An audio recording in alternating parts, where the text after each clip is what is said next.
एक बाग में बहुत से फूल लग रहे थे। उनकी सूरजमुखी, गुलाब, गेंदा और भी बहुत से फूलों के पौधे थे। गुलाब का पौधा सबको बहुत भाता था। छोटा सा पौधा था, इसलिए उसे बहुत घमंड था। उसमें खुशबू रहती थी। एक दिन गेंदे के पौधे ने सूरजमुखी से पूछा, भाई तुम तो सूरज के हिसाब से मुंह मोड़ लेते हो, ऐसा क्यों करते हो?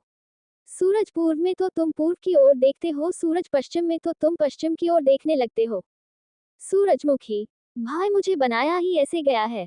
मैं अगर सूरज की ओर न देखूं तो सूरज गुस्सा हो जाएगा और मैं मर जाऊंगा। गेंदा, लेकिन हम भी तो सूरज से ही धूप लेते हैं। हमारे साथ तो सूरज कोई शर्त नहीं रखता। सूरजमुखी, भाई मेरा नाम ही सूरजमुखी है। मैं दिखता भी सूरज जैसा हूँ, इसलिए मुझे तो उसके हिसाब से चलना पड़ता है, हमेशा उसे खुश रखना पड़ता है। इतना सुनकर गुलाब का पौधा हंसने लगा। गेंदा, अरे गुलाब भाई तुम क्यों हंस रहे हो? गुलाब, तुम सारे फूल जितना भी उग लो, लेकिन लोग तो मुझे ही पसंद करते हैं। देखो जब भी कोई आता है मेरी ही तारीफ करता है। मेरी खुशबू से उसे बहुत मजा आता है, इसीलिए मुझे फूलों का राजा कहा जाता है। सूरजमुखी, वो तो ठीक है, लेकिन इसमें इतना घमंड नहीं करना चाहिए। ये मत भूल जाना सबसे ज्यादा तुम्हें ही तोड़ा जाता है, सजावट के लिए इस्तेमाल करके फेंक दिया जाता है। उसकी बात सुनकर गुलाब का फूल गुस्सा हो जाता है। गुलाब, तुम दोनों मुझसे जलते हो, क्योंकि लोग तुम्हें देखकर आगे बढ़ जाते हैं। लोग मुझे प्यार करते हैं, इसलिए सब मुझे अपने साथ ले जाते हैं। गेंदा, लेकिन काम तो हम ही ज्यादा आते हैं। सूरजमुखी तेल निकालने के काम आता है और मैं भगवान की माला बनने में काम आता हूँ। गुलाब के फूल की माला तो कम ही चढ़ाई जाती है, सारी सजावट तो मेरे ही फूलों से होती है। ये सुनकर गुलाब को गुस्सा आ जाता है। वह कहता है, गुलाब, अच्छा ठीक है, मैं कल से उगना बंद कर देता हूँ, फिर देखता हूँ इस बगीचे में तुम्हें देखने कितने लोग आते हैं। सूरजमुखी, अरे भाई तुम तो नाराज हो गए। इसमें नाराज होने की क्या बात है, प्रकृति ने हमें जैसा बनाया है हम वैसे ही ठीक हैं। लेकिन गुलाब नहीं मानता। अगले दिन से गुलाब के सारे पौधों पर फूल नहीं आते।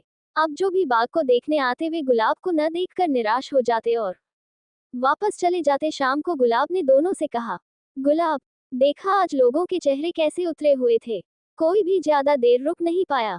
गुलाब के घमंड को देखकर सभी फूलों के पौधे चुप रह जाते हैं। तभी शाम के समय दो माली बाग में आते हैं।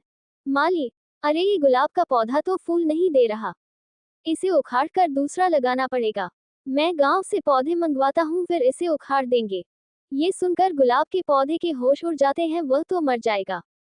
रात को सूरजमुखी और गेंदा उससे कहते हैं, गेंदा, देखा अपने घमंड का नतीजा, तुम हमें नीचा दिखाने के लिए फूल नहीं खिला रहे थे, अब तो खुद तुम्हारे उखड़ने की बारी आ गई। सूरजमुखी, प्रकृति ने हमें किसी न किसी काम के लिए बनाया है, हमें अपनी मर्जी नहीं चलानी चाहिए। गुलाब, हाँ भाइयों तुम ठीक कह रहे हो, लेकिन अब क्या करूं, फूल आते आते तो 3 दिन लग जाएंगे, तब तक तो ये मुझे उखाड़ देंगे। गेंदा, एक काम करो, तुम कोशिश करो कि फूल जल्दी आ जाएं, और वैसे भी गांव से पौधे आने में 3-4 दिन लग जाएंगे। जब माली आएंगे तो उन्हें फूल लगे दिखे तो वे वापस चले जाएंगे। 3 दिन में फूल आ गए। जब माली नए पौधे लेकर आए, वहां गुलाब के बड़े बड़े फूल लहलहा रहे थे, उन्हें देखकर वे वापस चले गए। सूरजमुखी, किसी को कम नहीं समझना चाहिए। आज गेंदे की सूझबूझ से तुम्हारी जान बच गई, वरना अपने घमंड में तो तुमने नुकसान कर ही लिया था। उसके बाद तीनों पास पास खुशी से रहने लगे।